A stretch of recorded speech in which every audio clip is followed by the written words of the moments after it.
হাসরের ময়দানে কত কাতার মানুষ হবে গো। নবী বলেন আয়েশা, হাসরের ময়দানে মানুষ 120 কাতার মানুষ হবে। কয় কাতার? আয়েশা রে, হাসরের ময়দানে 120 কাতার মানুষ হবে। আয়েশা সিদ্দিকা বলেন ইয়া রাসূলুল্লাহ, ইয়া রাসূলুল্লাহ, আমি জানতে চাই আপনি রাসূলুল্লাহর উম্মত কত কাতার হবে? নবী বলেন আয়েশা, আমি রাসূলুল্লাহর উম্মত একাই 80 কাতার হবে।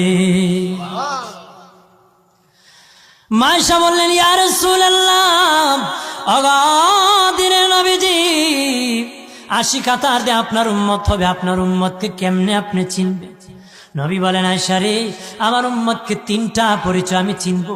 1 নম্বর পরিচয়, আমার উম্মতের কপাল থেকে নূর চমকাবে, নূর চমকাবে।